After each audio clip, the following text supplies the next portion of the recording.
I can see we've got a couple of white rhino, our resident white rhino at Mantis Founders Lodge.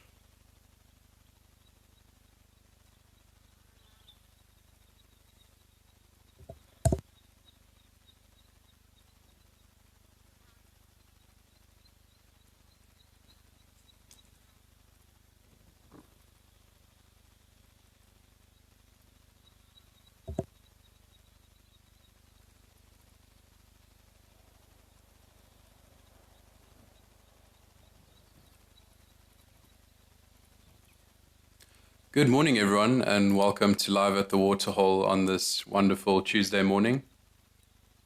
So we apologize for any technical issues that we're experiencing. So we're starting today off at Mantis Founders Lodge in the Eastern Cape. So my name is Johan Herbst. I'm the owner of this voice, and I'll be your presenter for today. So just a quick reminder that this is a live and interactive experience. So we love to hear from you. So send your comments or questions through on the different platforms displayed below.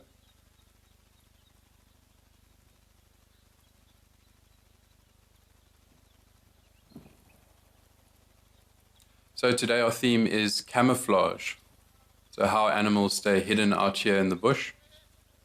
Some blend in with color, some use patterns, some survive simply by keeping perfectly still.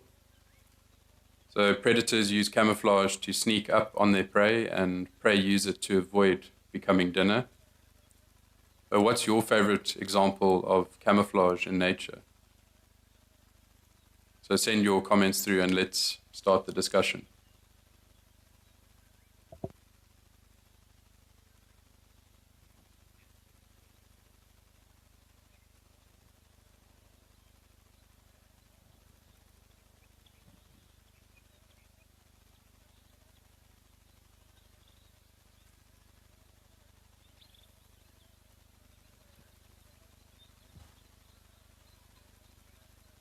So Zenith says, looks like a lovely, a beautiful day. And absolutely gorgeous day in Mantis Founders Lodge, close to Port Elizabeth or Kibeja.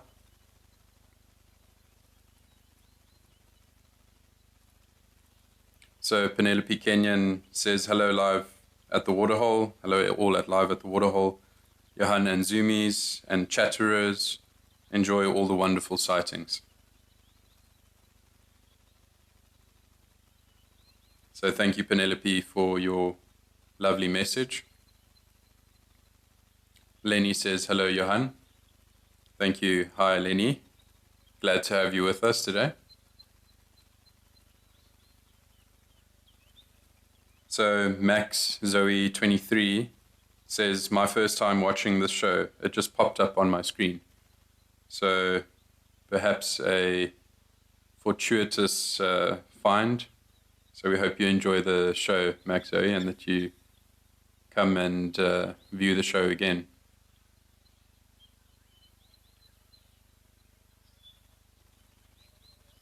It looks like these two white rhino are very lazy today. They could be mistaken for boulders. They're so still.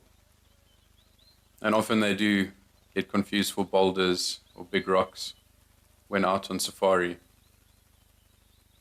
I've also, when out on game drives, sometimes mistake a big elephant or rhino for a rock. So it's part of their very, very effective camouflage.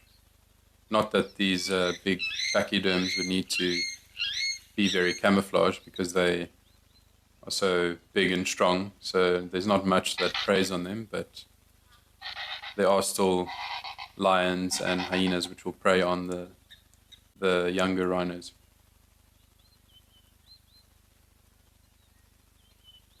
So Penelope Kenyon says, camouflage is a great theme. And so her example is Nyala in the bush. And I think that is a fantastic example. The Nyala are with their sort of dark grey coats. The males have a darkish grey coat, and the females have a reddish brown coat, and it's perfect for their habitat and the environment for blending in.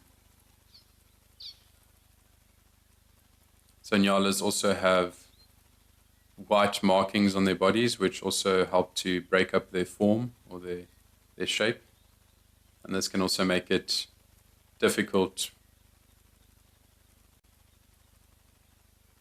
It can also make it difficult for predators to lock in on them and try and capture them. So let's see what's happening at some of our other locations.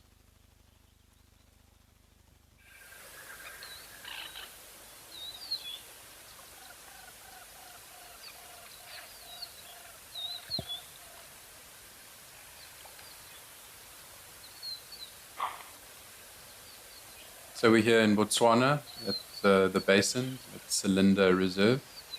We've got some lazy hippos busy enjoying the water on a rather warm day in Botswana. You can see these hippo, they've got sort of like this pinkish hue around their eyes and around their mouths, on their faces. And so this is actually a type of sunscreen which the hippo naturally produces. And this substance is also, it's like an oily substance which the hippos then secrete, which protects them, as I mentioned, against the sun. And it's also got antibacterial properties, so it can help with infections and that. And so this substance is called hipposudoric acid. And so scientists actually researching this substance to find out how they can sort of use it or mimic the substance for humans, and in different medical applications for antibacterial properties.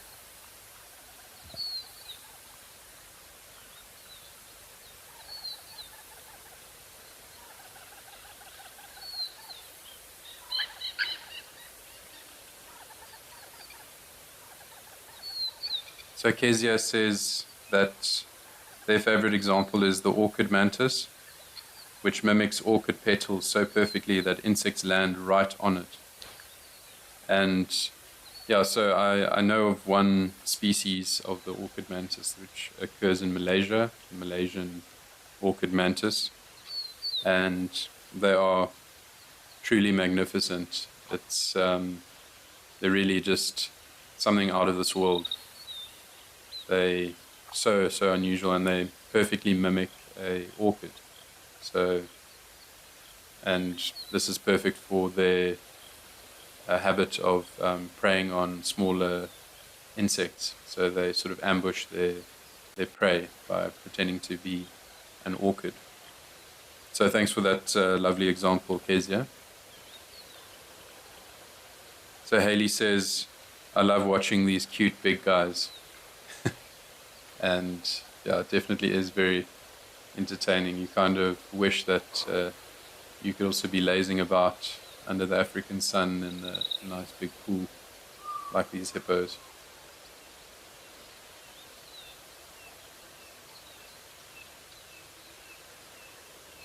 So Moonlight at Midnight says, looking forward to seeing what the waterholes have for us today. And I'm also very excited. Every day is different and unique. No 2 days are the same in the bush. And on game drives, while guiding, you also never know what to expect. You could have a fantastic day. We have the most incredible sightings of leopard and lion and elephant. And then you have other days which are not so great, where you perhaps only see a couple of impala. So let's see if we can see some elephants at Tembe Elephant Park.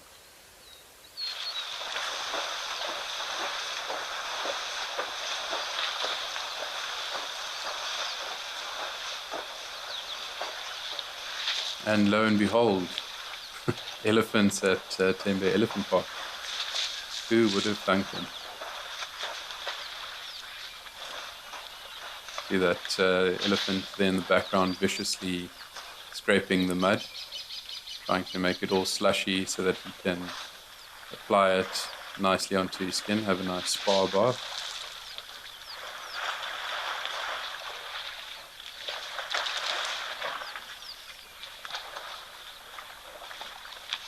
And it's quite entertaining to watch that little one in the middle of the picture, sort of in between the bigger ones there.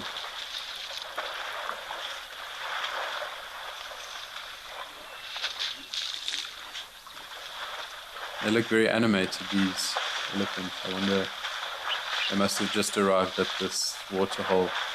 They normally get super excited when they're making their way to a waterhole. They sort of, as you can see in the background there, they sort of bob their head around and walk quite fast, quite briskly.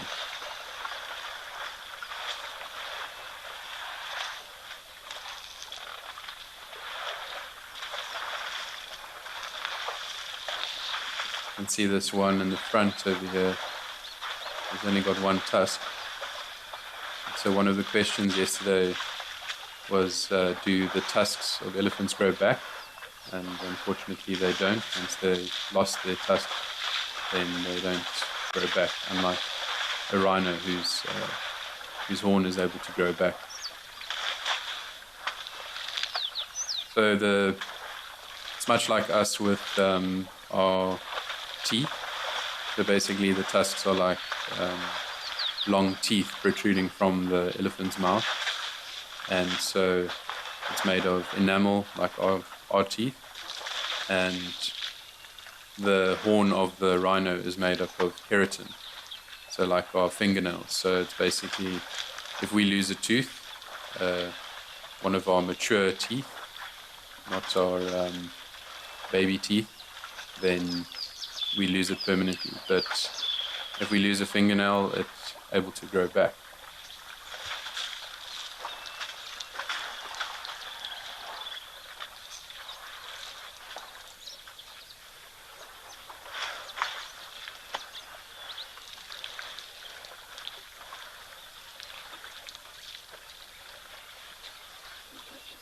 It's quite a nice sunny day there in Tembe Elephant Park.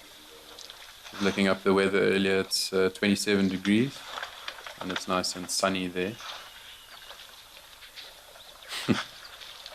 I just love watching these little baby elephants wallowing in the mud.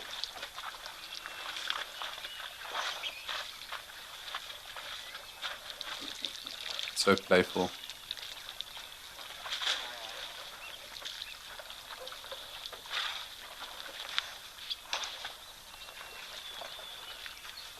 You can see they're also flapping their ears to cool themselves off, to dissipate the heat from their bodies.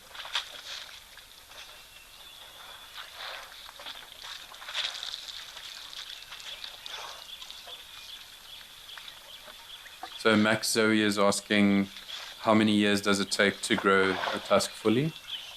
So the tusks continuously grow throughout their lives if they don't lose them. So they can get incredibly large, like many of the big tuskers of the Kruger National Park.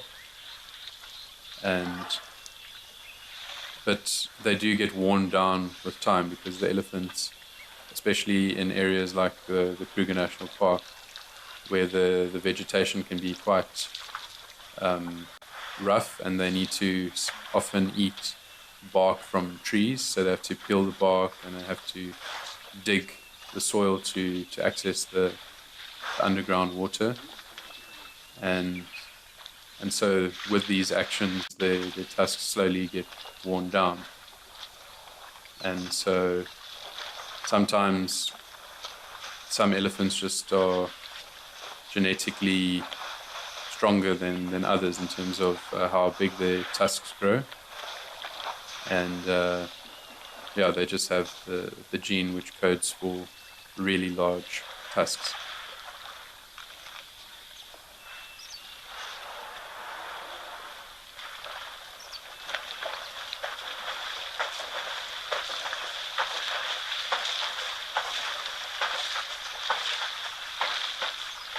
Okay, let's see. There's apparently some birds of prey there at the hide in Wangi.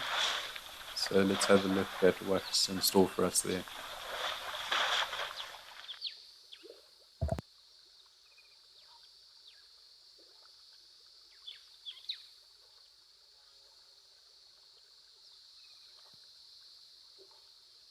Okay, so it looks like we've got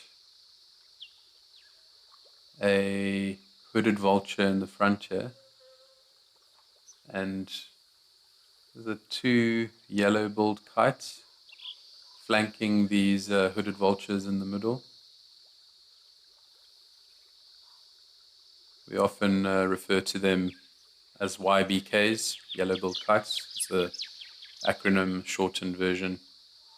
They're relatively common in most places in southern Africa, or at least most places that I've visited. They're relatively common also over here in the Western Cape, where I live. There are also some starlings that flew away now.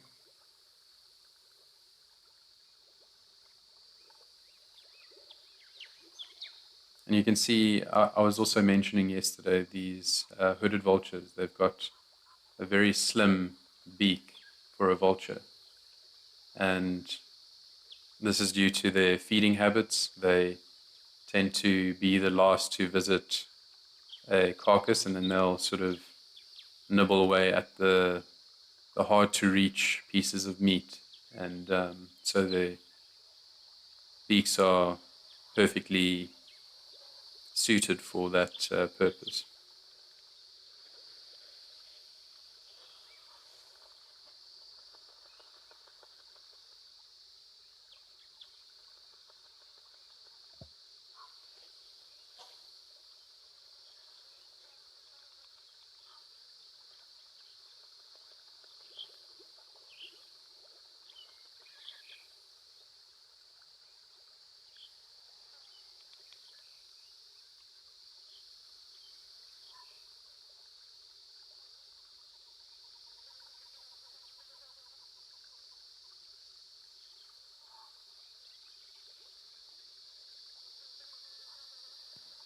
Here comes another hooded vulture, just landed here to the right.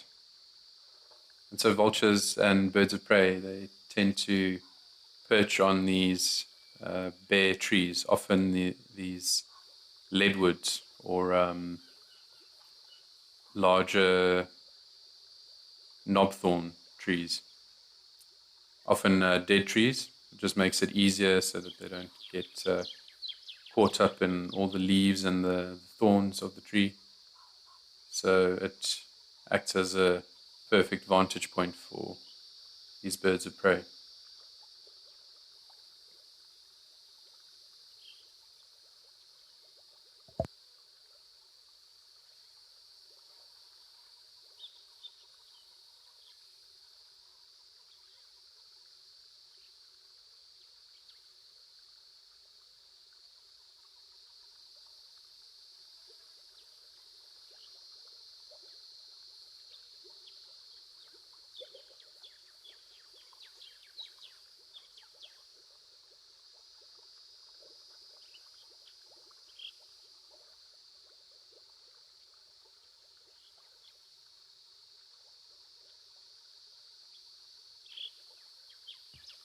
So I have a question here from Desiree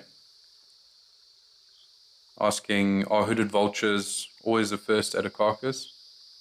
And so from my experience, that from the kills that I've seen, normally the white-backed vulture are the first at a carcass, and then the hooded vultures tend to lag behind them, waiting for them to sort of finish off, because the white-backed vultures are much larger birds, and so they're able to bully the hooded vultures away. But so they can perhaps sometimes be there first, but the white-backed vultures end up then fighting them off for the prize.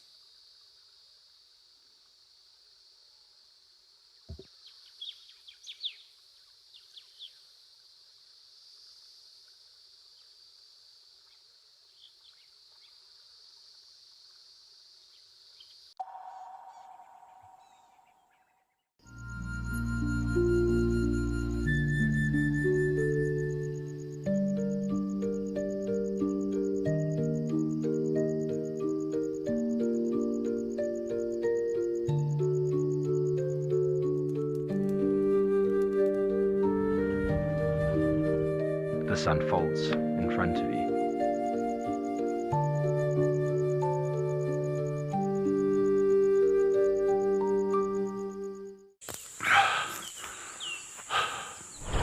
What does it take to handle the wild?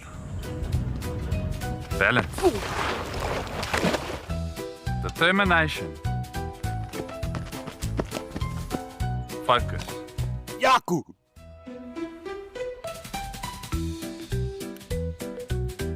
And gear that can take a beating so you don't have to.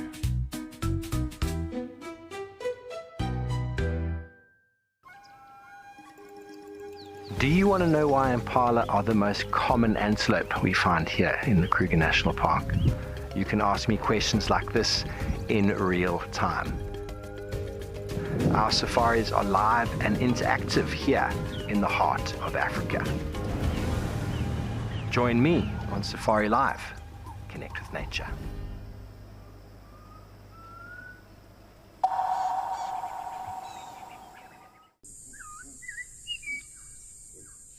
There's some ellies that we're approaching now. The light on her as well is absolutely gorgeous. So we are going to enjoy the rest of this sunset. Wow, this is absolutely crazy. And thank you for joining us. For myself and Cam, we will see you next time.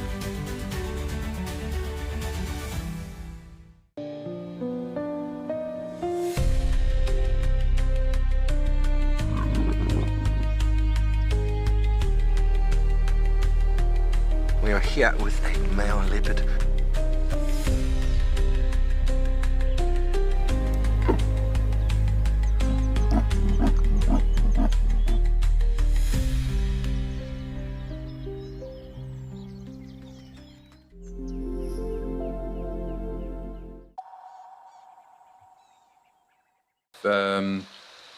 Zebras also have good camouflage, and there's a lot of different theories as to why the zebra has these black and white stripes, because they don't seem to fit in very well into this sort of brown and green and grey sort of background or environment. But they do, if you've ever gone on safari or if you've watched the show much, and you see how these, if these zebra are standing behind some bushes, it's quite difficult to see them. So I think it's got many, there are different theories, but I think the theory that it's a form of camouflage is definitely is a strong sort of argument for that. But other theories is that it creates a sort of microclimate where the black absorbs heat and heats up faster than the white patches, and so it creates a sort of breeze along with the different sort of heat gradients. It creates these little pockets of airflow, and this also helps to prevent flies from landing on them, because the flies don't like a lot of air movement. So that is one of the theories, is that it's a form of cooling themselves off. And the other theory is that it's actually, they especially evolved these black and white stripes to prevent flies from sitting on them. So they've done different experiments where they've tested if the flies land on a sort of a black horse versus a white horse, and then they also tested the zebra. So then they noticed that the flies are more attracted to the black horse and not so much the white. So it is definitely a way of deterring flies. And especially it's very useful because many of the flies are vectors for diseases.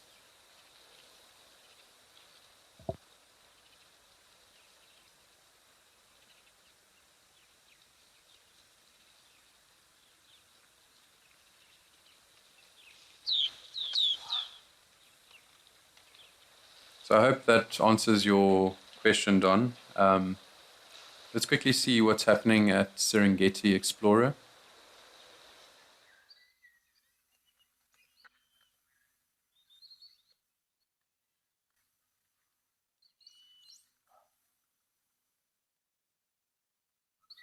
Oh, what bird do we have over here?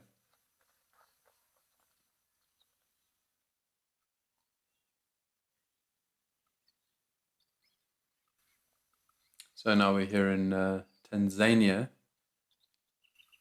or Tanzania, depending on how you like to pronounce it. And we have a bird here which I cannot identify.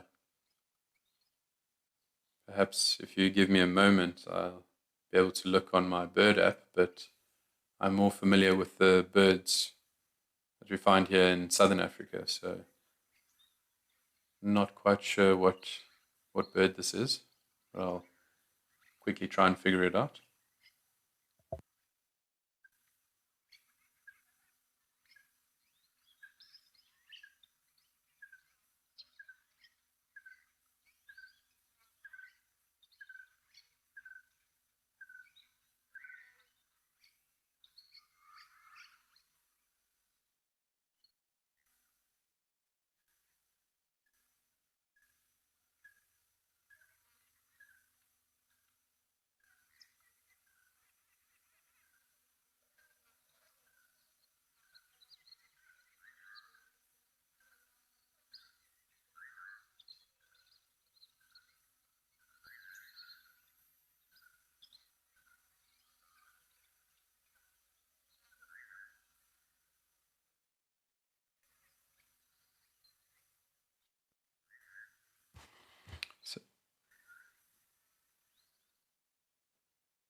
So I just got some information that it could be a juvenile African pied wagtail. So I'm unfortunately not 100% sure, but maybe one of you can correct me on this. You can see it's just busy preening itself. So birds have a preen gland, so it's a gland which secretes an oily substance, and the birds then use this oily substance to clean their feathers, to make sure that there's not too much dirt and that accumulates in their feathers. And it also prevents insects and parasites from making their homes in between the feathers.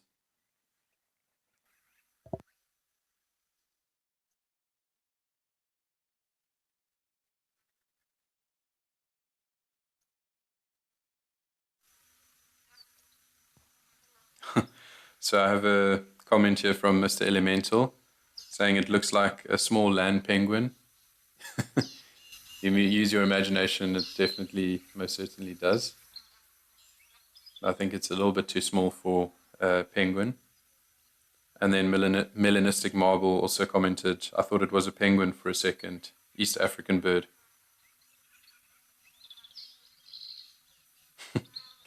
So, yeah, I think we can probably eliminate a penguin from the equation.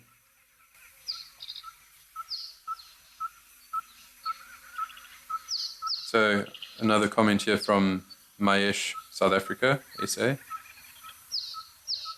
Mayesh says, the rocks are like lavender color. Amazing. It is really a wonderful color, really beautiful, lavender, purplish. And yeah, you'll find that lots of different animals would then try and sort of mimic the color of these boulders. There's some geckos and lizards which end up looking like the boulders or rocks that they sit on.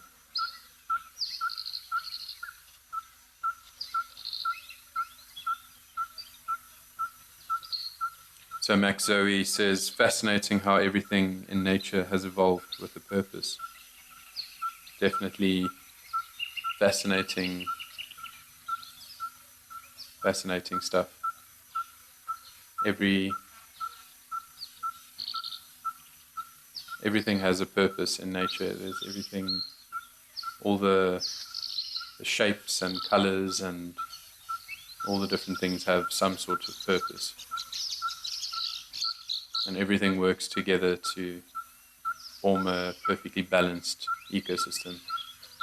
And it's always trying to maintain that equilibrium. And unfortunately, humans always seem to mess with that equilibrium.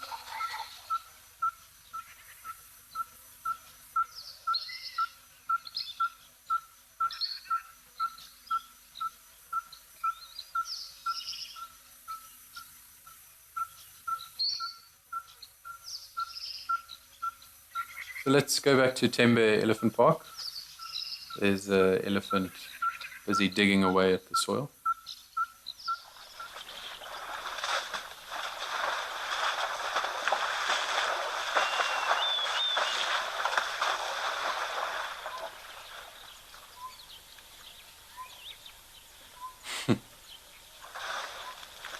Lovely.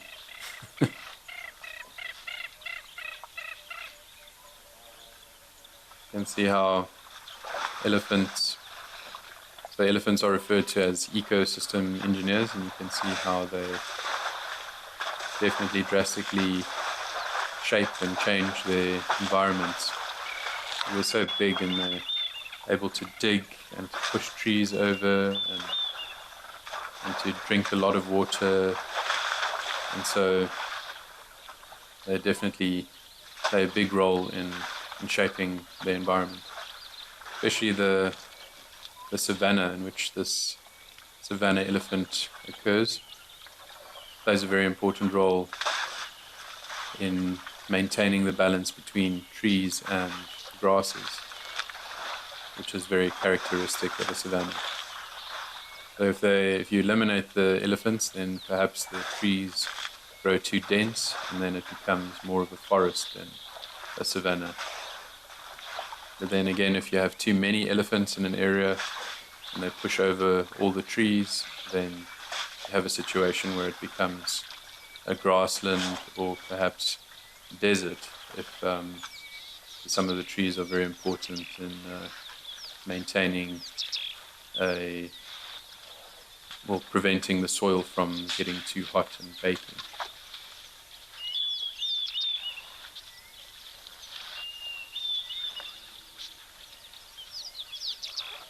So Riley is asking, what is the elephant digging for?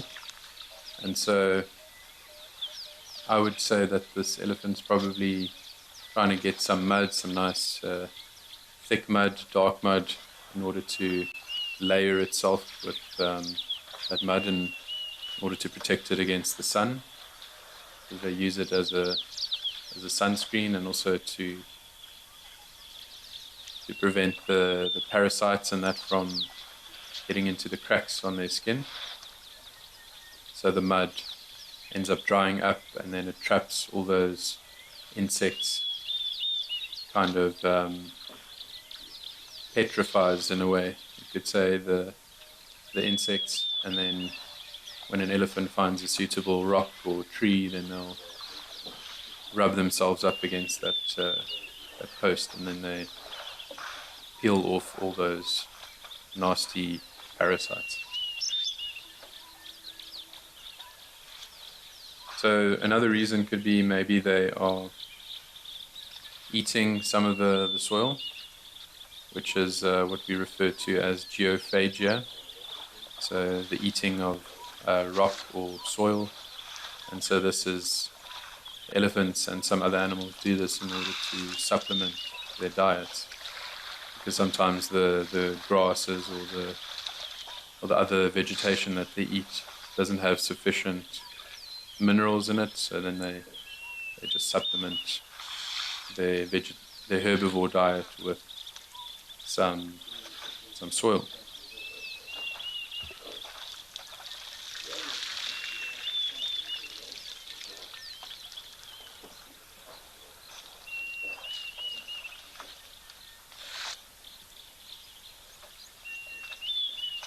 And so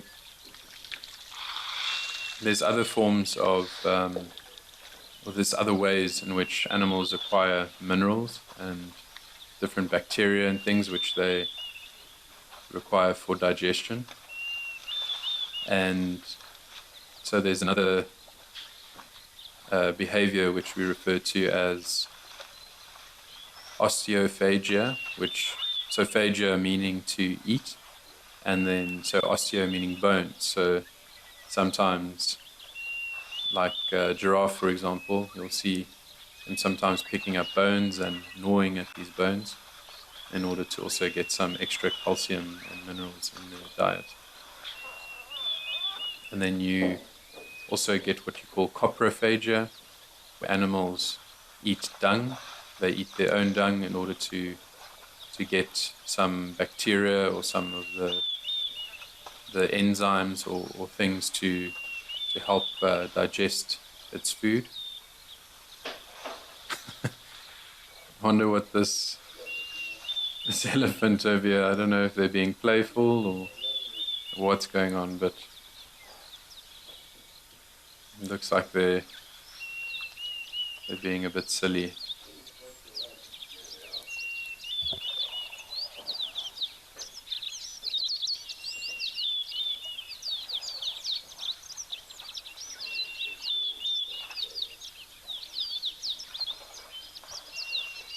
So can you think of some other examples of geophagia, coprophagia, or osteophagia in African wildlife?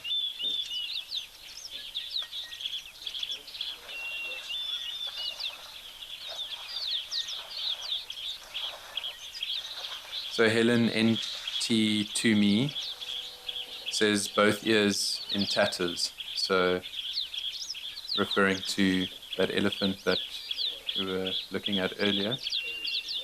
And so unfortunately the elephants, their ears being so thin, they end up sometimes getting caught in some thorns, or perhaps they get in a fight and the ears get punctured by a tusk, a stray or rogue tusk, and so yeah, all the elephants end up having these tears in their ears. And so their ears also grow continually throughout their lives. And so that's also another way of determining the age of an elephant. Because if they have very large ears, and sometimes the ears end up folding inwards. So then if the elephant has very deep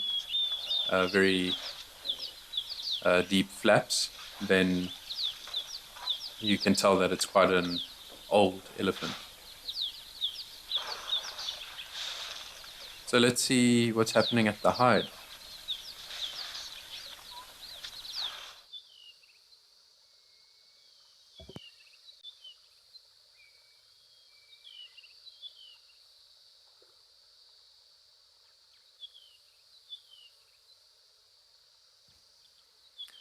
Okay, it looks like we have quite an interesting bird over here. It's a stork, and it's I don't know if it's a abdon stork. Yeah, I think that's the right way to say it. And these are the smallest of the stork species. And they've got a beautiful sort of, it's almost as if they're wearing makeup, that sort of shocking blue on their faces.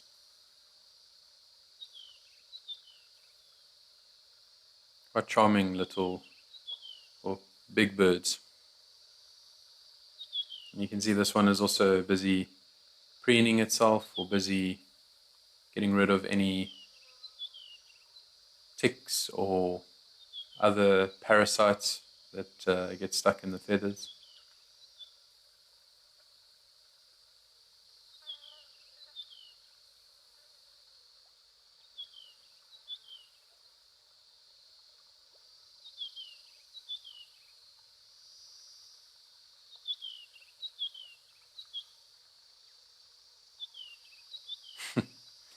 The one to the left of the one busy cleaning himself is looks like he saw a ghost or something. He's having some serious regrets over something that he did or said, maybe.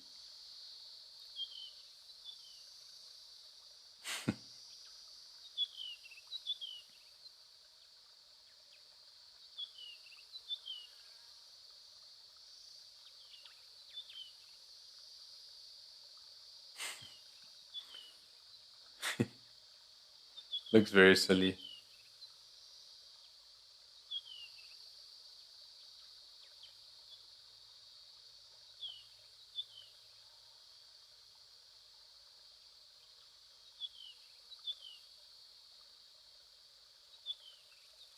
So Lady Macbeth says abdom stalk very small. Very small compared to the other stalks. So Helen NT to me says duikers eat meat. Is that true? So the common duiker or the grey duiker is one antelope species. I think it's one of the only antelope species that is known to sometimes eat meat. And so some guides have captured some incredible footage or have seen some incredible sightings of duiker actually eating birds and eating from carcasses and that. So it's it's quite an odd behavior, but so that's another probably example of osteophagia, where the duiker needs to eat some bones or some meat in order to get some extra minerals and that in its diet.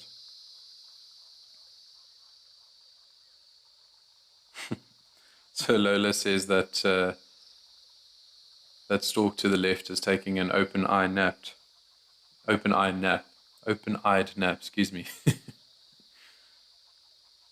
Bit of a tongue twister, that.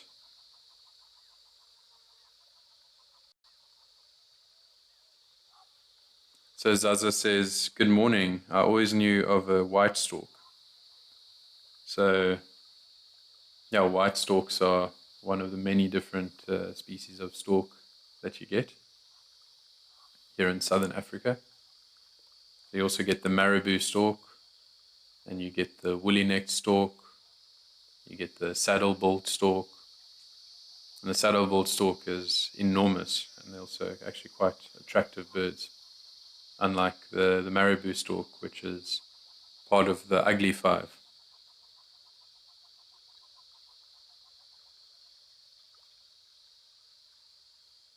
So Danny Jean was asking, what happens if an elephant loses its ears? So it would not be able to cool itself off as efficiently as an elephant with ears, and they probably wouldn't be able to hear as well. They would still be able to hear, but not as well, because those big ears of theirs enable them to hear very, very low frequencies and very, very high frequencies.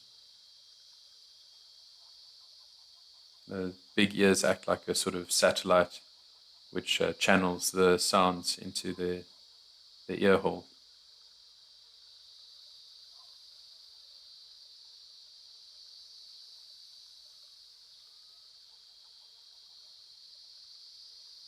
Okay, let's go back to Tanzania and to Serengeti Explorer to see what's happening over there.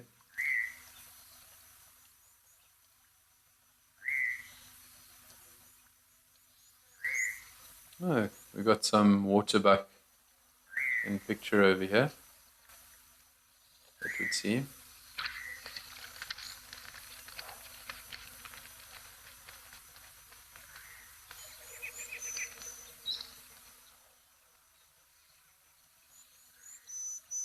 My apologies, I just see there, it's not actually a waterbuck, but it's definitely a relative of the waterbuck. See waterbuck have that white ring around their buttocks, around their rump, and so I see this antelope doesn't have that white ring.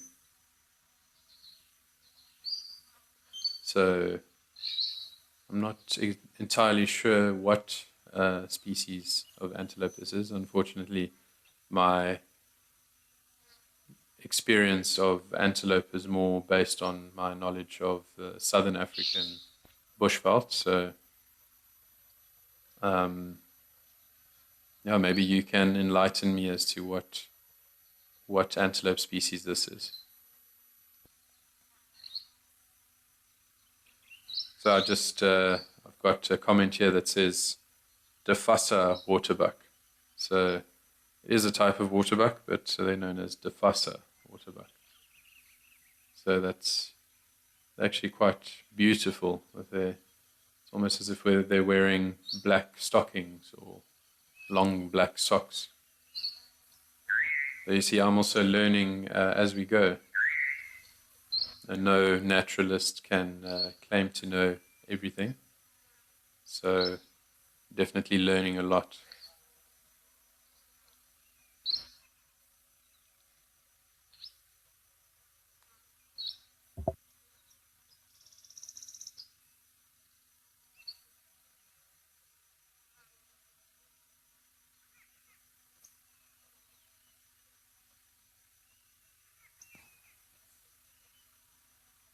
If you look at their nose, you can't see it very well, but it's almost with the waterbuck that you find in South Africa, they've got a heart-shaped nose, which I see is the same with this waterbuck.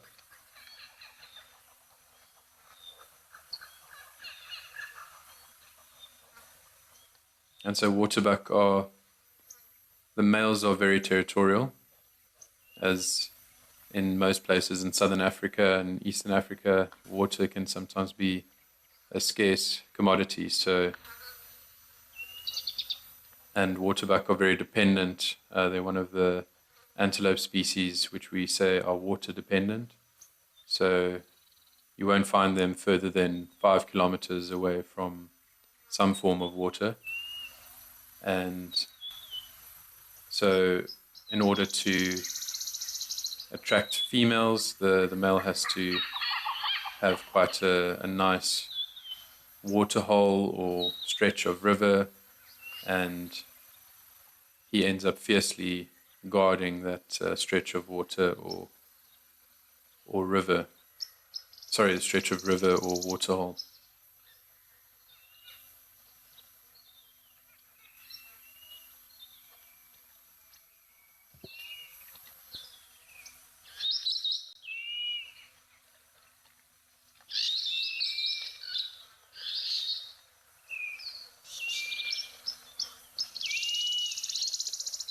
So Max Zoe says, wow, revelation to me. I would have assumed it to be a waterbuck. So yeah, I'm glad I'm not the only one that thought it was a waterbuck.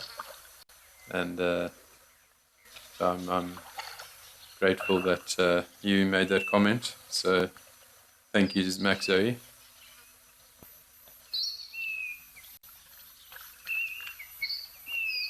Koala Joe says, yes, it's gorgeous. Very, very beautiful antelope. I love that sort of reddish-brown coat of the females. As you can see, the females don't have horns, and the males, they use their horns in order to, as I mentioned, fiercely defend their territories. And often the waterbuck, they fight till the death. And so, it looks like we have a bit of a standoff over here. Maybe this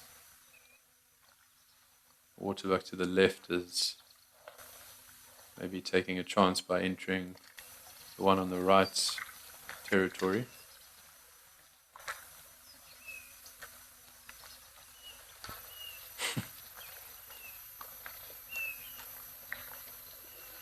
He's like, yes, I heard you, I'm leaving.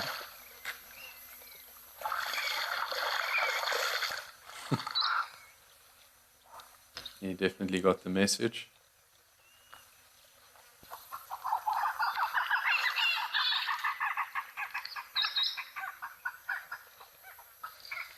So Koala Joe also says waterfront property is always in demand. That is certainly the case here in Cape Town. Everyone wants a house by the sea, a huisie by die see, and of course everyone loves a good view.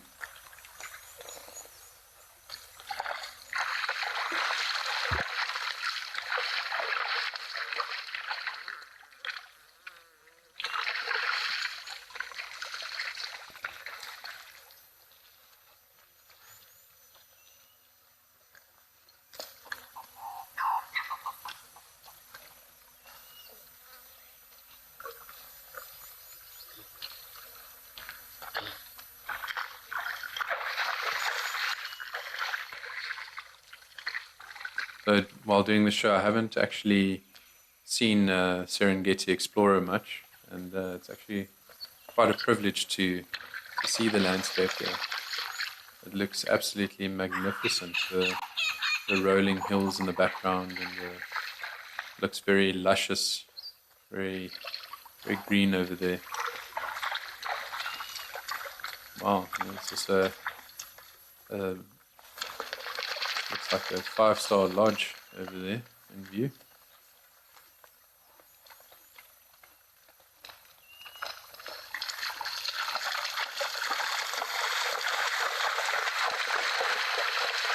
Must be magnificent to stay over there.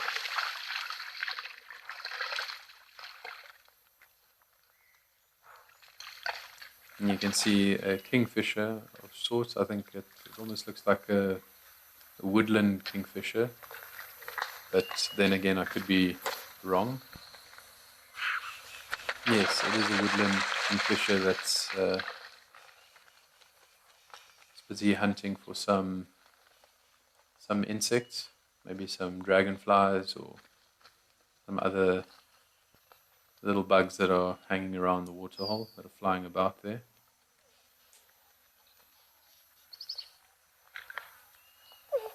And it's one of my favorite calls, bird calls, is a woodland kingfisher. Because it coincides their calls with the onset of summer, because they're a summer migrant to South Africa. So when you hear their call, then you know it's summertime.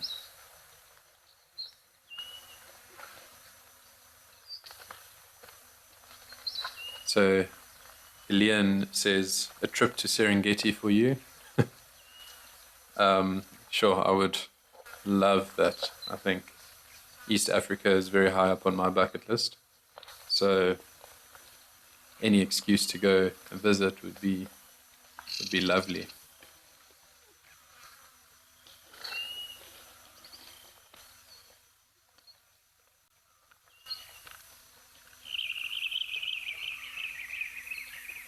So please do keep your questions and comments coming. I still want to hear what your favorite example of camouflage in nature is. So these woodland kingfishers are not the best at blending into the environment with their very bright light blue feathers, but it is definitely a way of attracting the females for the males. Looks very windy there at the moment. See, some of the big branches are moving about.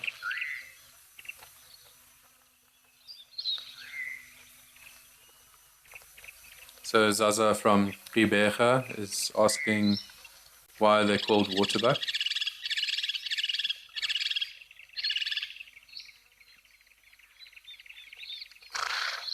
So the reason for that is because of their dependency on water. They're often found, as I mentioned, within a 5-kilometer radius of a waterhole.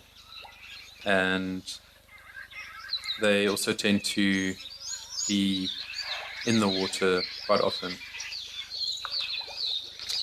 So they also have, especially when they're being chased by predators, they tend to run into the water because the predators don't often like to be in water, like the lion or a leopard, for example. And so their sort of defense would be to run into the water, and they actually have like a oily substance on their rumps and in their fur and their coats, which help them to maintain buoyancy in the water. So, and this sort of oily substance is very foul smelling, and so if someone were to eat this waterbuck, they need to be sure to, when skinning the waterbuck, that the hair doesn't touch the meat, because that basically will make the meat taste and smell very bad. It's much like a goat. If you've ever touched a goat, you'll smell your hands afterwards, and it's very difficult to get that smell off of your hands for a long time.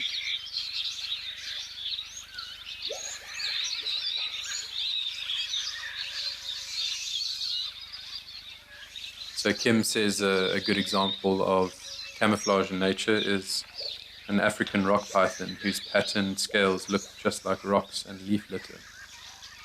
So definitely a rock python would be a very good example. I've only seen them a handful of times in the wild. I was fortunate enough to go on a boat cruise on the Glider Dam not too long ago, and our guide managed to spot a rock python amongst a rocky outcrop along the edge of the dam, and it was an incredible spot. That the python was just sort of lazing in the sun, soaking up the sun in quite a cool winter's morning. And I'm sure if it wasn't for the guide, we probably wouldn't have spotted that python. So they're very well camouflaged. And the females, they get much larger than the males, because they have to bear the young. So they need the big body in order to support all those little snakes. So Lenny says a chameleon in a tree is also a very good example of camouflage.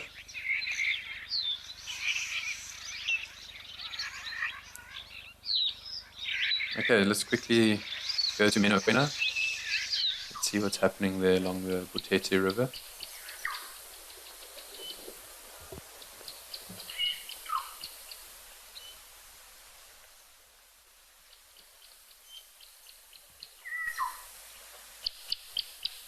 Okay, it looks like looks almost like I wanted to say bachelor herd for a second, but I see the other kudu don't have horns, it's just the one there in the middle. And so that's one of the ways you can tell the difference between the male and the female. The males have the horns and those long spiraling horns, and the female don't have horns.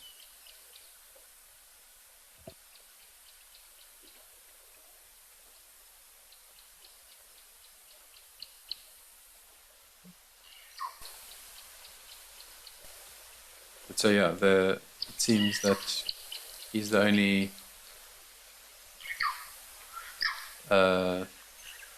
thorn amongst the roses, if I could put it that way. So to get back to Lenny and the chameleon in the tree. So chameleons, I've only really seen the flat-necked chameleon when I've been guiding.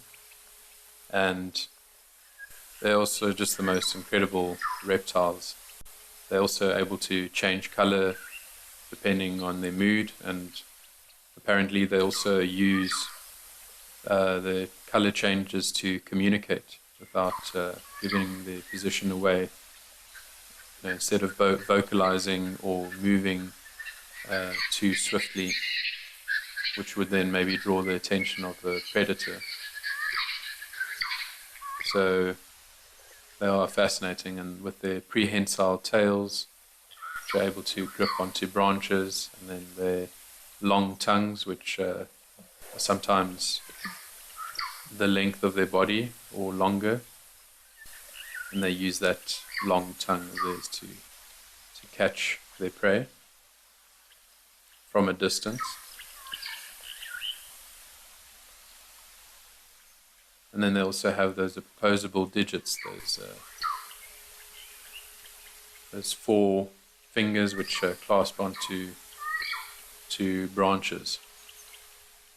They wrap perfectly neatly around the branches. And then what's also interesting about the chameleons is that their eyes can move independently of one another. And it actually looks quite wacky seeing the chameleons with one eyeball is facing one way, or the pupil is facing one way and the other one is facing a completely other direction. It looks like something has maybe startled these kudu. They seem to be quite alert to something.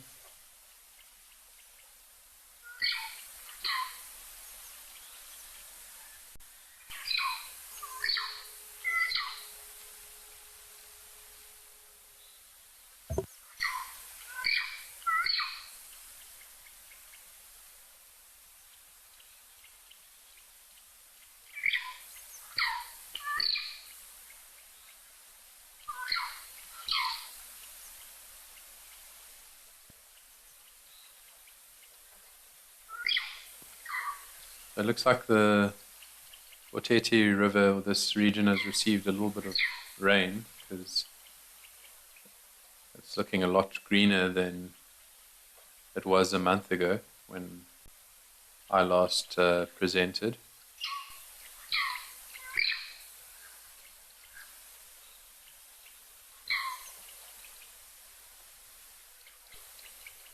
You see these kudu also have very large ears. And so it's perfectly adapted, perfectly suited to their habitat, which is normally quite dense bush. So these ones probably feel like deer in the headlights, excuse the pun. They're definitely out of their comfort zones because they feel a lot safer when they're in dense bush. And so because sound doesn't travel very easily in dense bush, they need these very large ears to pick up on any sort of potential danger, so that they can move away before a predator gets too close to them.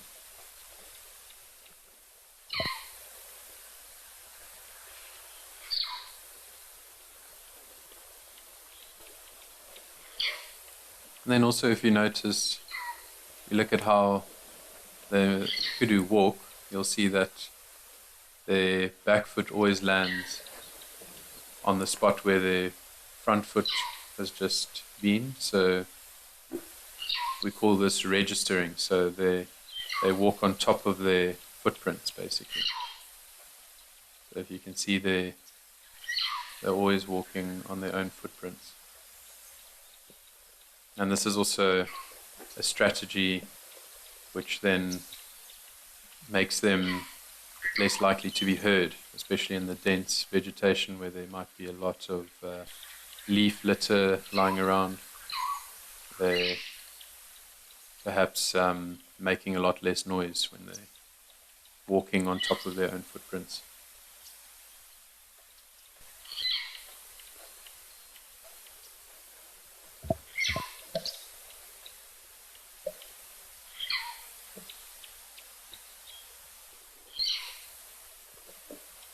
Okay, let's go back to the Serengeti, and apparently there's a kingfisher waiting for us.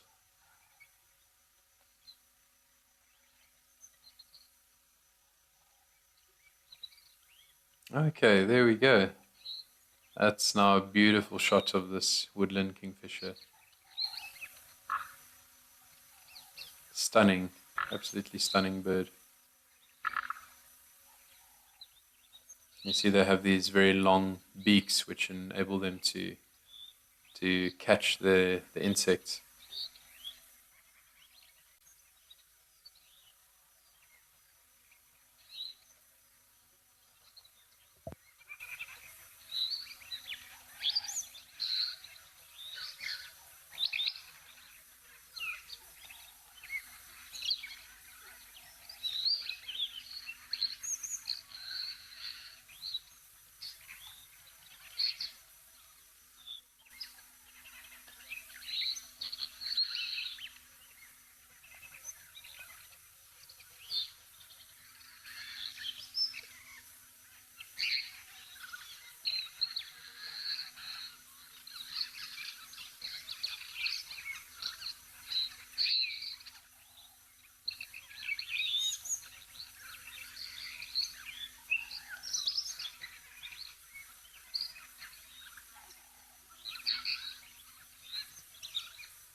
So Zaza from Ribeja says, beautiful bird.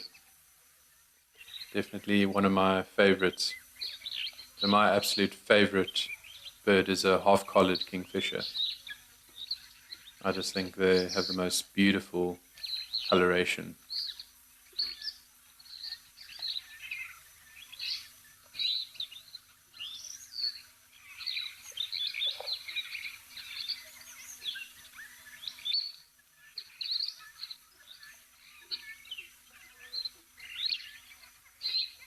And I think I should play you the sound of this woodland kingfisher. It's such a unique little sound. It almost sounds like a little snorer.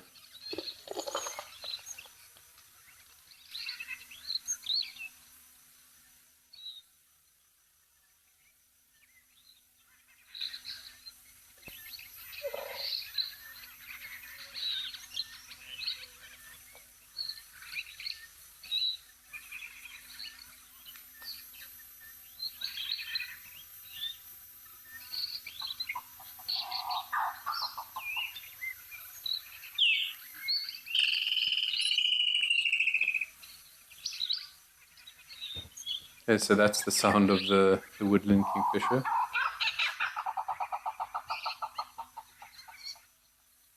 A very cute little snoring sound, we could call it that.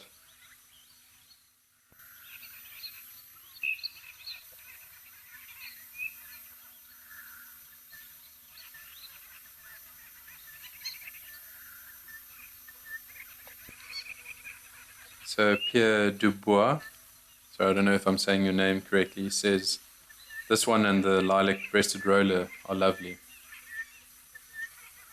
Definitely one of the most strikingly beautiful birds is the lilac-breasted roller, which are relatively common in parts of the Kruger National Park. You also find them in abundance after a bushfire.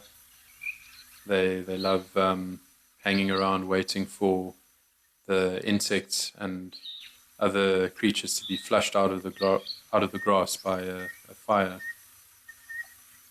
So often you'll find them in burnt areas or in areas which are being burnt.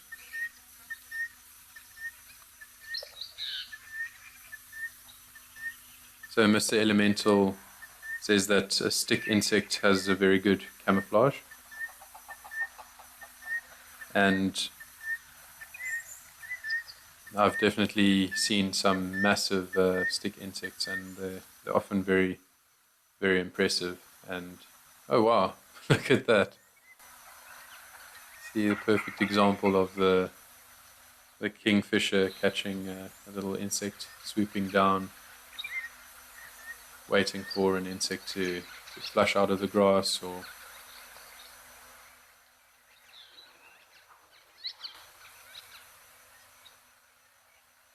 Okay, so I believe that the rhinos are in sight again. They're at Founder's Lodge. So let's have a look if we can enjoy them.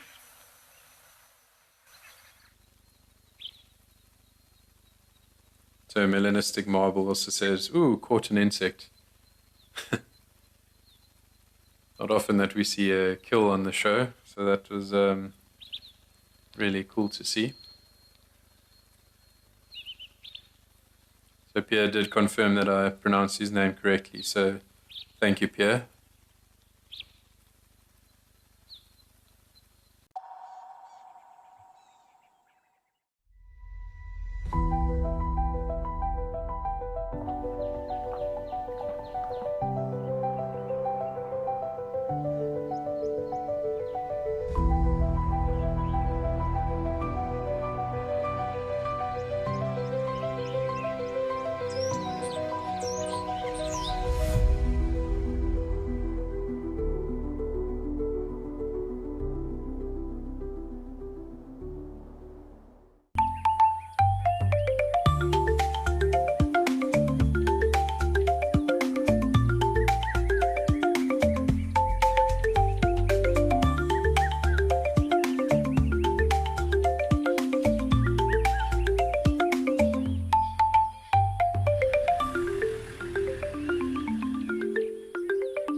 My full name is Cedric Leslie Dold.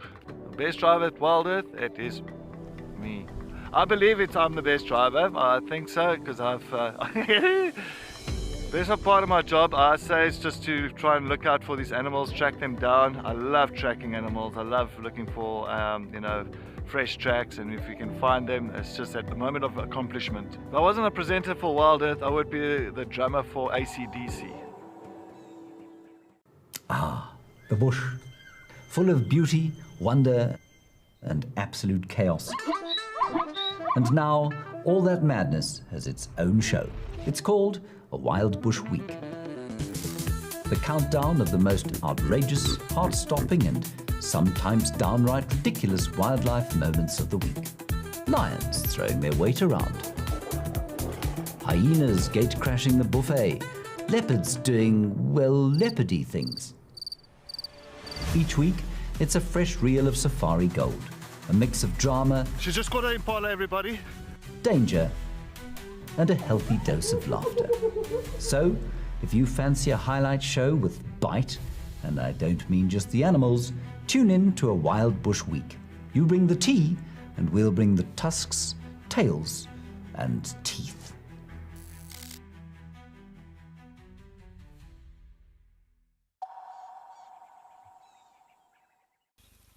Sharply increased, so it's very important that we educate people on what the horn actually is, and also because there's no scientific evidence to suggest that the horns do have any sort of cancer-curing properties. So yeah, the educating people part is incredibly important.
So also, if you look at the white rhino, you can see that it's got quite a large hump just behind its neck.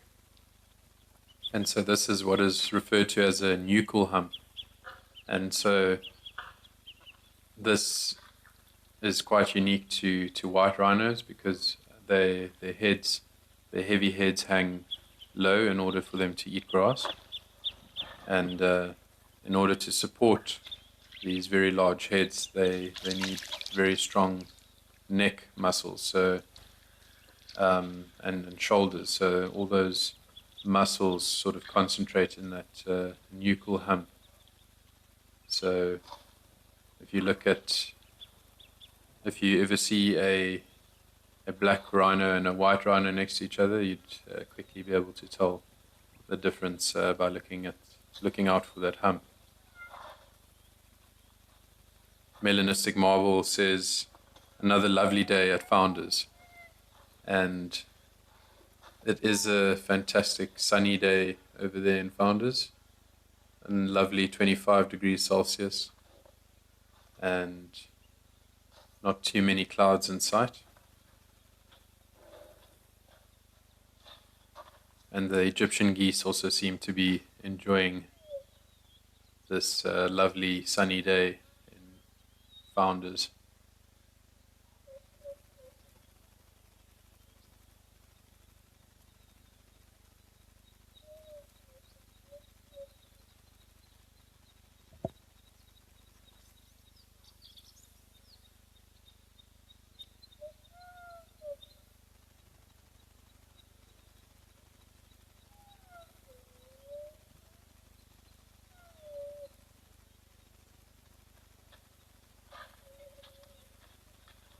It's also, I don't know if you've noticed, but if you look at the ears, you'll sometimes see that they've got these cuts, almost sometimes perfect incisions on their ears, and this is not by accident.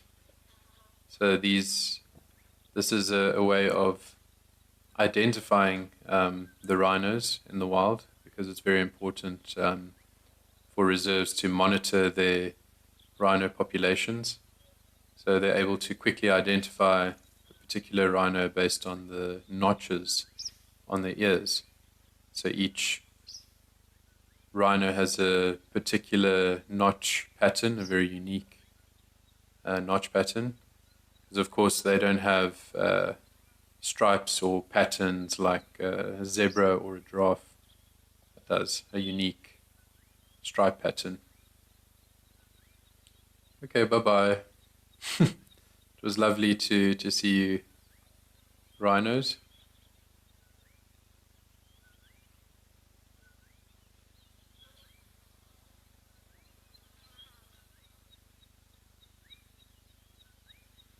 Okay, let's head over to central Botswana to Camel Thorn Farmstead.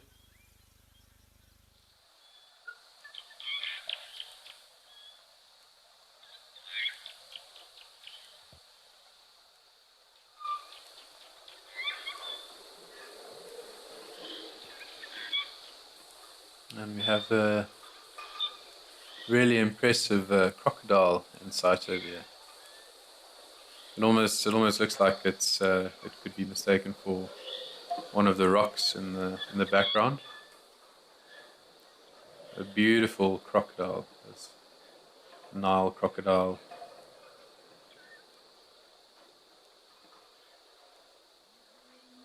The silent killers of the African bushveld.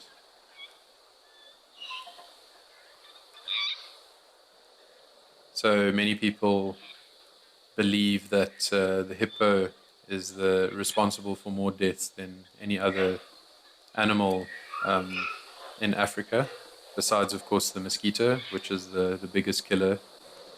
But in fact, the mosquito is just a transmitter of parasite, which ends up killing many humans through malaria. But so I once heard that crocodiles are probably responsible for more deaths than a hippo. because hippos don't end up eating whatever they or whoever they end up attacking. So the bodies could be found of the people who unfortunately get attacked by the hippo, but crocodiles would end up eating their prey. So they have been known to eat, or at least on some reserves that I've worked on, I know crocodiles have eaten dogs, and they've attacked people where I was working.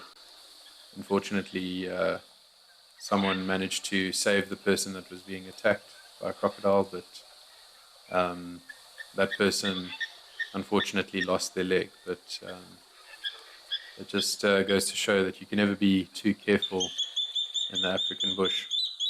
You need to be always super cautious when approaching a river or waterhole.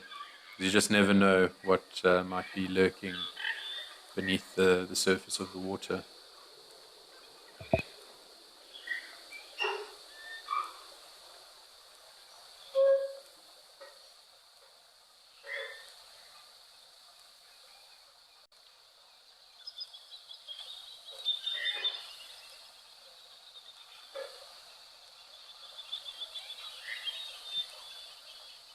Okay, let's see what's happening at Lentor in Kenya.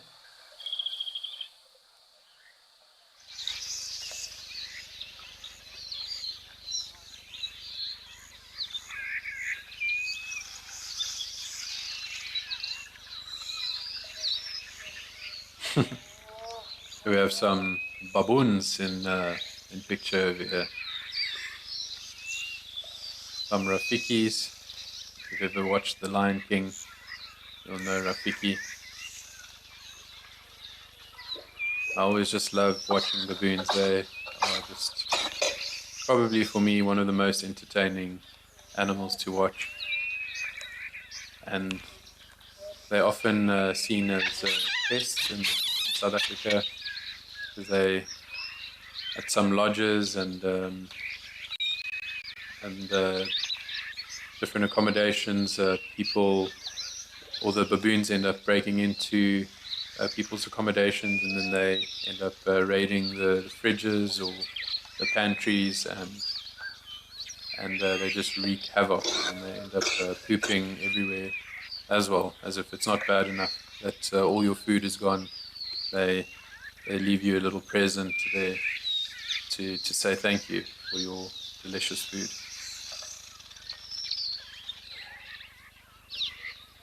I actually saw a video earlier on Instagram of some accommodation, a B&B here in Cape Town, where a baboon had somehow managed to get into the accommodation, and these tourists were trying to desperately chase this baboon away. But they can actually be very scary. They've got very large canines, and they're not shy. They're not afraid to use those canines if necessary to defend themselves. And they're also incredibly strong. They're able to force their way into some houses if the door isn't locked properly. They can be very, very strong.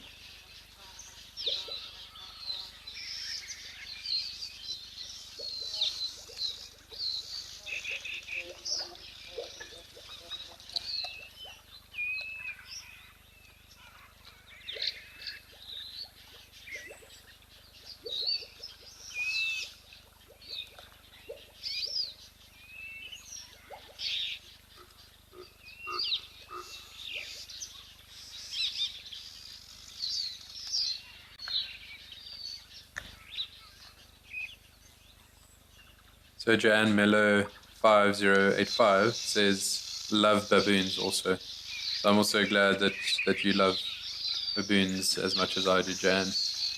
They unfortunately have a bit of a bad reputation, but I think they're just caught in unfortunate circumstances where they've lost a lot of their habitat and their natural environment to humans, and they compete for many of the same food sources. So they just, and then obviously also sometimes humans, a lot of the time tourists end up feeding the baboons, which is the worst thing to do, because then the baboons end up getting used to human food, and they think that it's acceptable to break into places and steal humans' food. So yeah, let's see what's happening. Unfortunately, didn't catch where we're going for next, but let's see what's happening at some of the other destinations.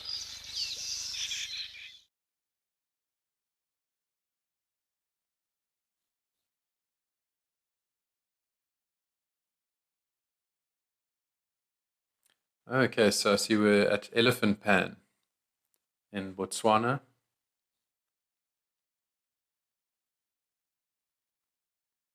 So in the Kwa Private Game Reserve, or Kwai.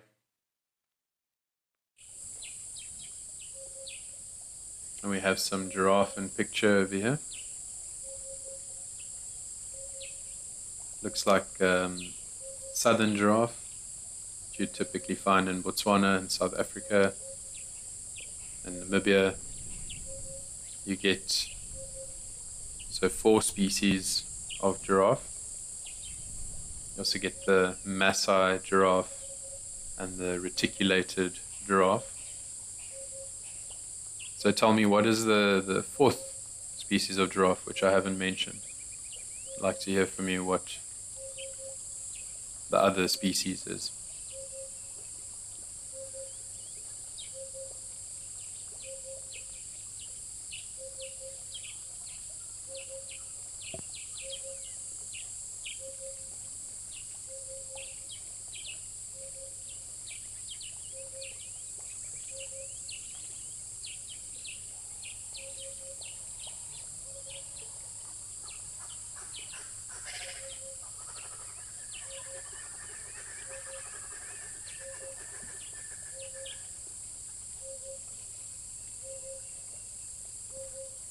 You can see this giraffe is busy licking its nostrils.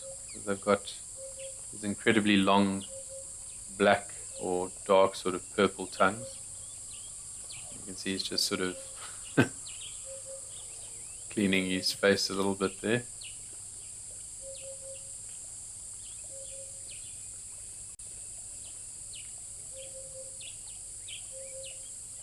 So their tongues can be incredibly long. They can be up to 50 centimeters, almost a meter long, which is, sorry, not a meter long, sorry, almost 60 centimeters long. So that's, sorry, my bad, but it's still incredibly long.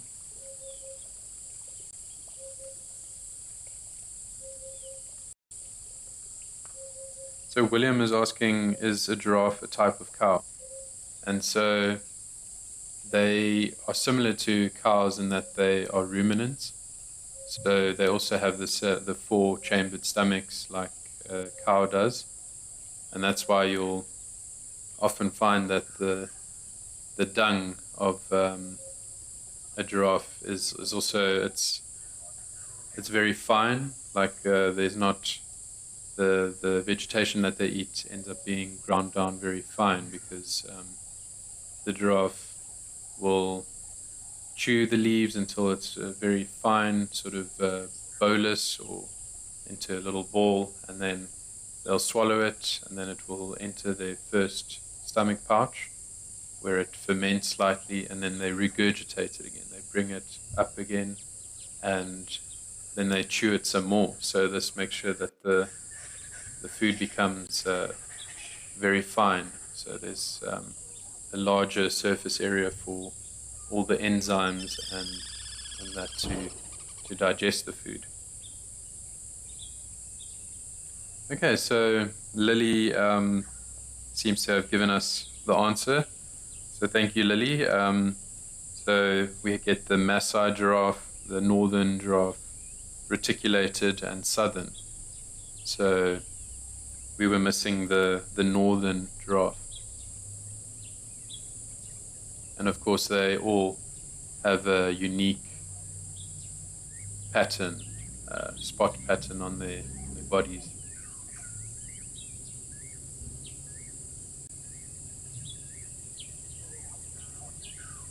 So the reticulated giraffe has got the largest spots of the giraffes.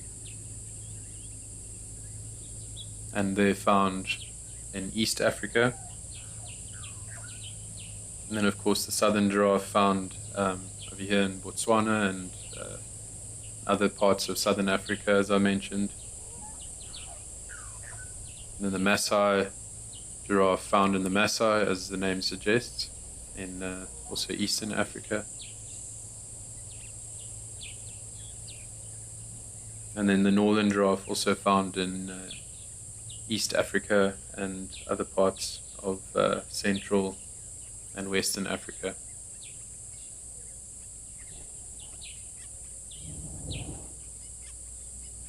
So Alicia Demery says magnificent, and that is definitely the appropriate adjective to use when describing these just incredible creatures that are the giraffes.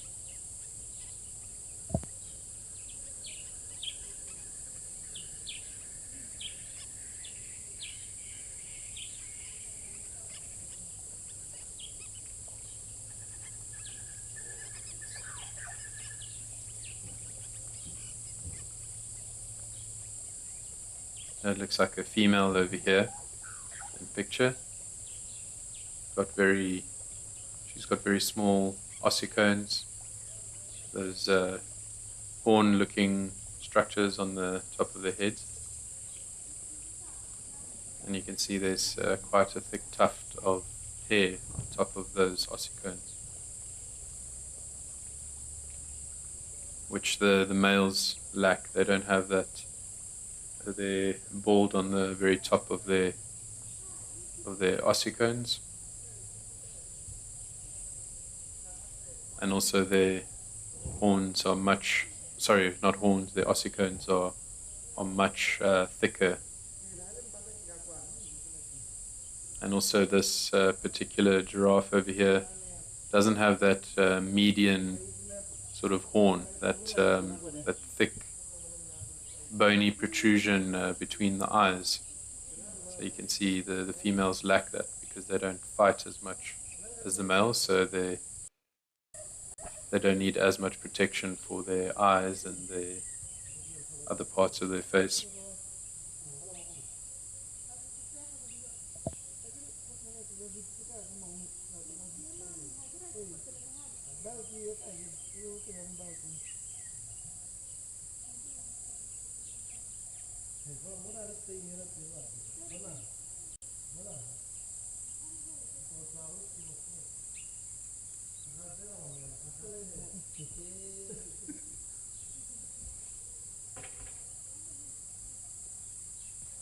Okay, let's see what's happening at Tau.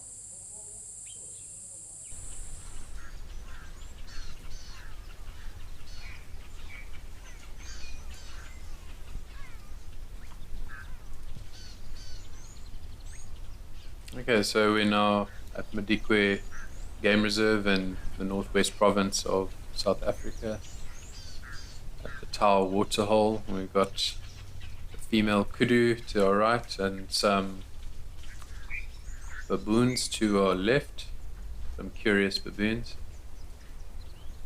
And we've also got that looks like a grey heron to the bottom left. Oh, that looks like it's just caught a fish, but maybe not.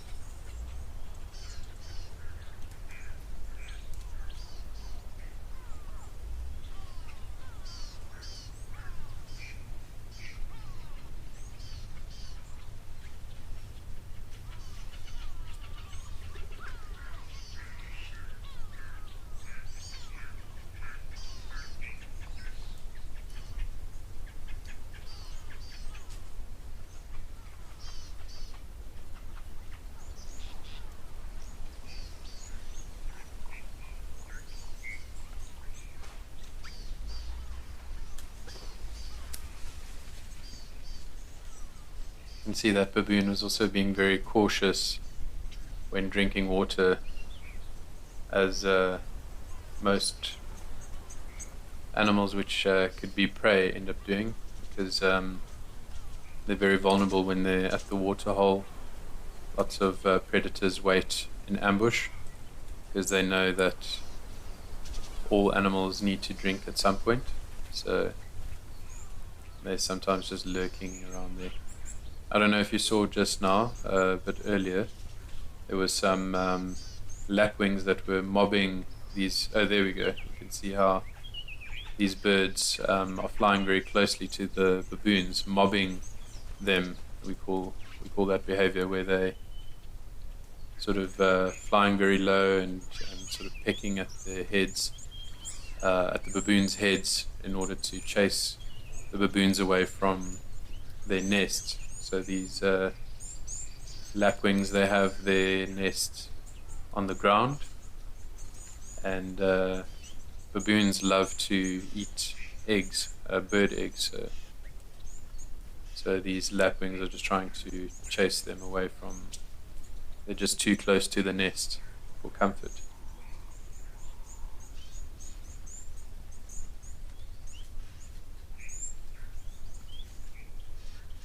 And we have a red-knobbed coot in the front over here.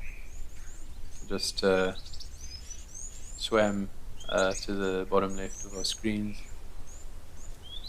And a beautiful female kudu in shot.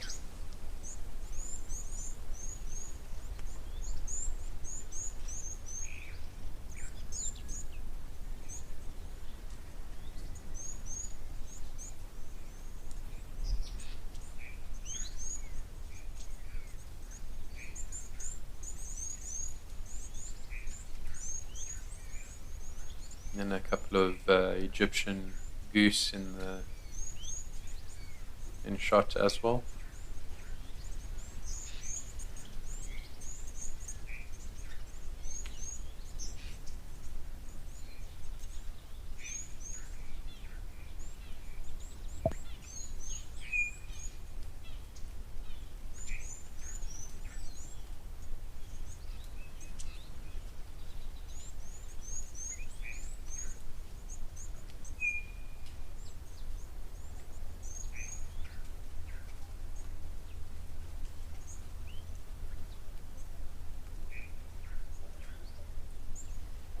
Seems to be a lot of activity happening here at Tower Waterhole. Lots of different birds and a couple of mammals about.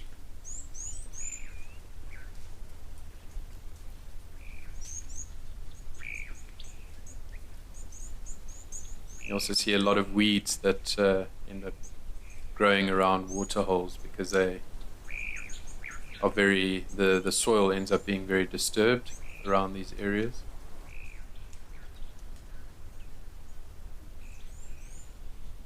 Not disturbed as in they saw a ghost, but disturbed as in there's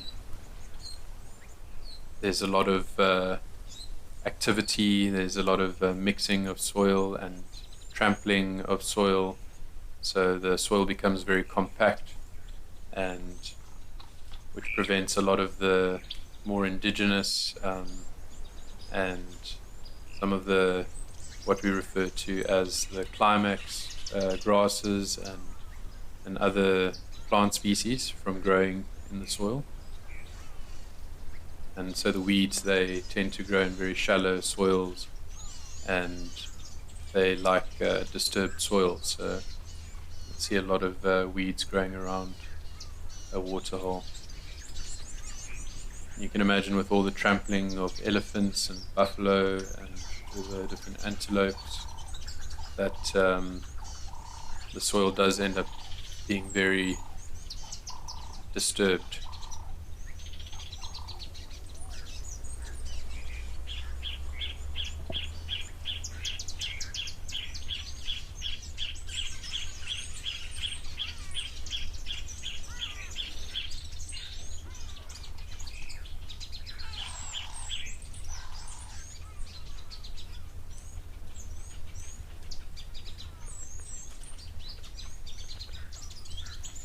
So Emily says, I like the lines on their backs, so unique.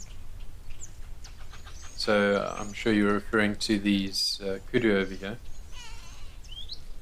They've got those sort of white tufts on their back, and also these sort of white lines, or sort of black and white lines going along the ridge of their backs.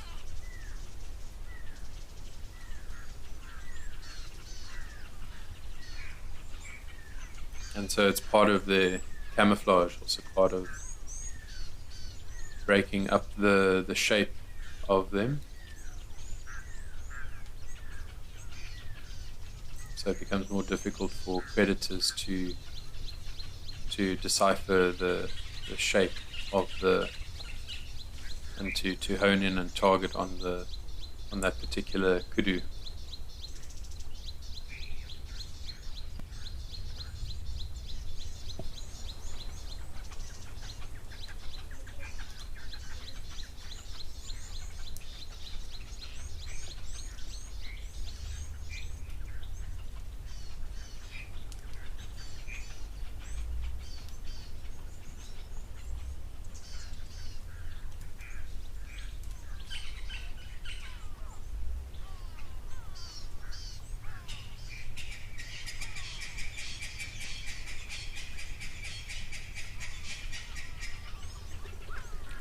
So some of the other types of camouflage which hasn't been mentioned yet.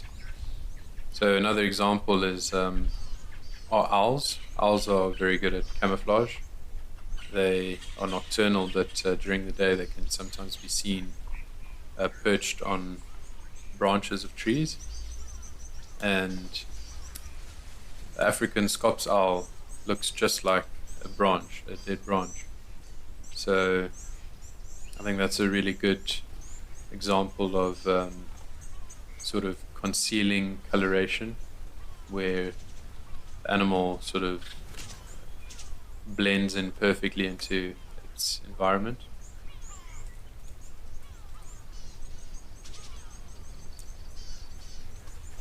And so sometimes animals, they have what we refer to aposematic coloration. So some animals, they pretend to be dangerous. So normally black and yellow, or black and white, or black and red are normally an indication that an animal is dangerous, as in they are poisonous to eat, or they secrete some other foul tasting or smelling substance. So if you think of an example of a bee or a wasp being black and white, or a skunk being black and white. So it's nature's way of telling predators, back off, I smell bad, or I taste bad, or I am poisonous. And I've just noticed over here, I can't believe I didn't see it earlier, but there's a crocodile lying in plain sight right in front of us. It's I honestly thought it was a dead branch or a rock, but another excellent example of camouflage. So the armored bodies look a lot like the striations of the dead tree, or much like the lines on a rock. So wow, that's a big croc, that. And so the oldest known crocodile is known as Henry the crocodile.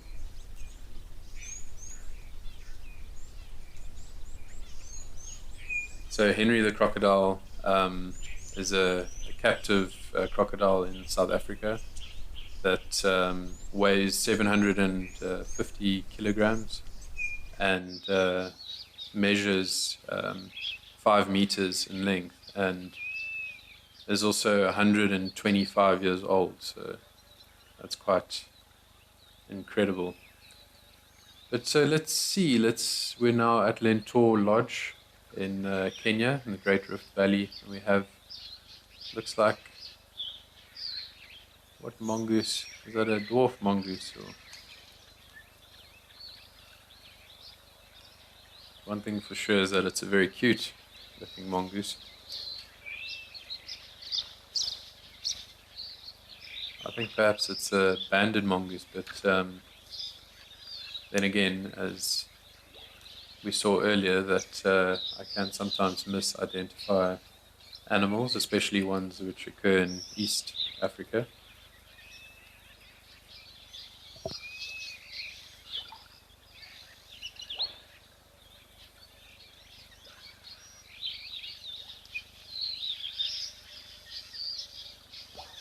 So you can see this particular mongoose is, I see there's another one joining. They dig in the soil for some insects or some grubs. Sometimes the beetles in their larval stages, they are what we refer to as grubs, and they are fossorial, so they end up living underground until they develop into.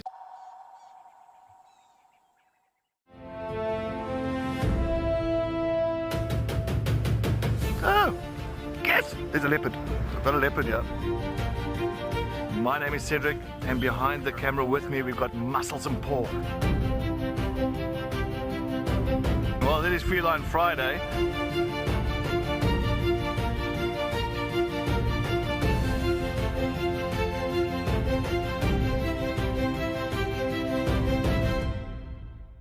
At Wild Earth, we believe every story has the power to create change.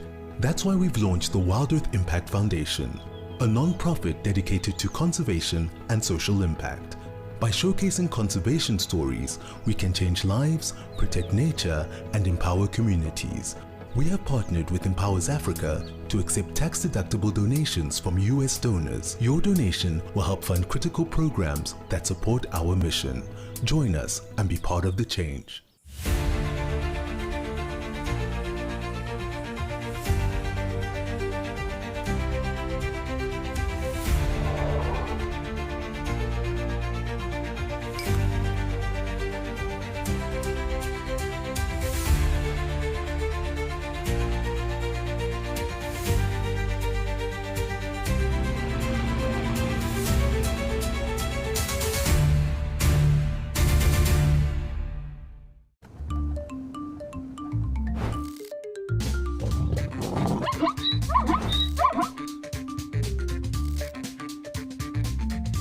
Morning everybody, thank you so much for joining us.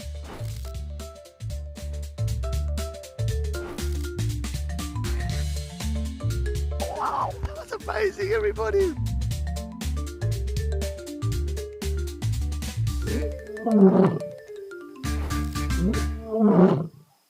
If you love watching Wild Earth, here's a little tip. Become a member. You can gain access to the channel ad-free, you can rewind and re-watch sightings, and you can join our Tuesday live safaris. There's also behind the scenes videos, fireside chats, and every safari live episode, whenever you want it. It's just a better way to stay connected to nature.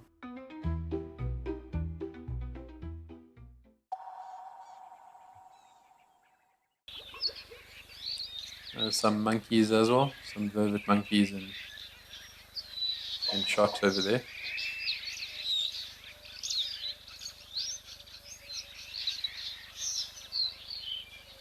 So Mr. Elemental commented that the banded mongoose looks similar to a numbat from Western Australia. And so numbats are those also ground-dwelling creatures that they're also marsupials, like a kangaroo. They have a pouch where their young gets reared, so they give birth to sort of what we refer to as altricial young, so they're not fully developed, and then they sort of develop further in the pouch of the marsupials. So, and marsupials, I think bar one species, are all found in Australasia.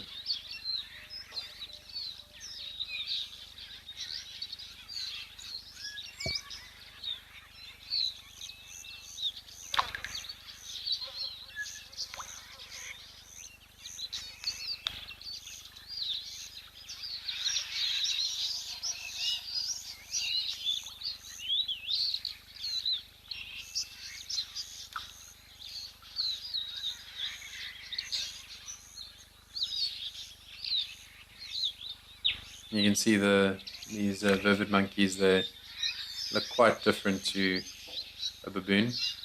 And sometimes they do get confused for baboons.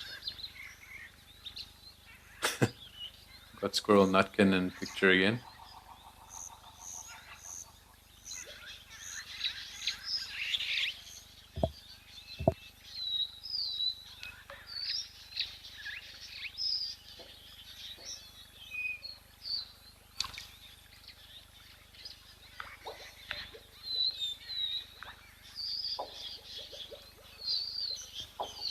So Penelope Kenyon says, thank you for live at the waterhole, Jan.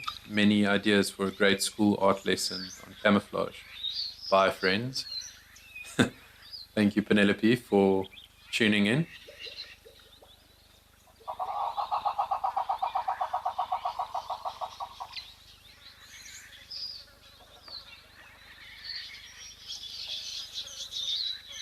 Okay, I hear that there's some birds to be viewed at the basin in Botswana.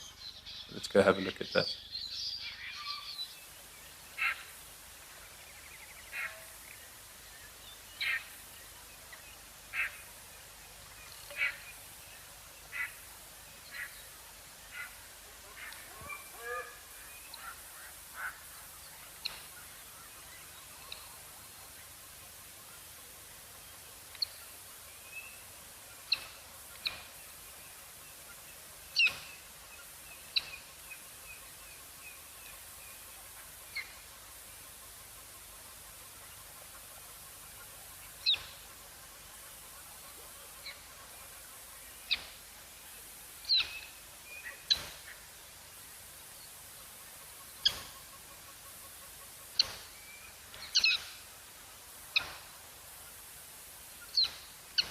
It looks like we've got a jacana and some yellow-billed storks in the picture over here.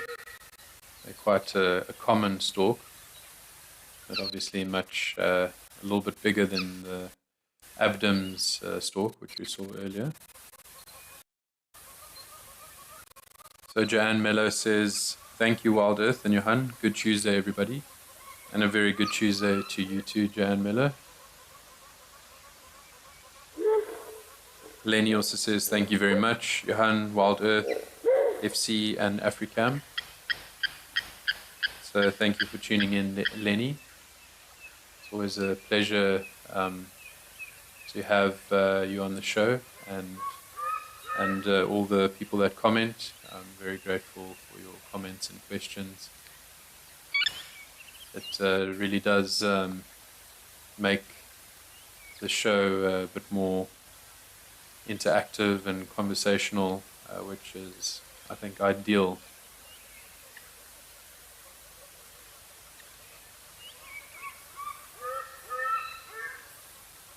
Mr. Elemental also says, thank you for another great live at the waterhole. So thank you very much, Mr. Elemental. Always love hearing your comments and questions, and it's just fantastic how you participate all the time, so I'm very grateful for that.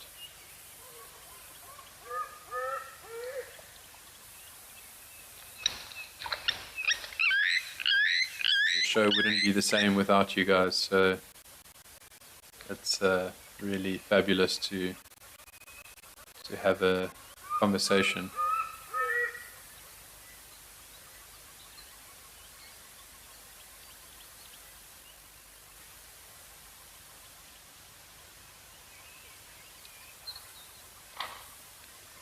It looks like these yellow-billed storks are looking maybe for some fish or some crustaceans in the water. You can see how they're sort of feeling with their feet before using their beaks to. Very interesting.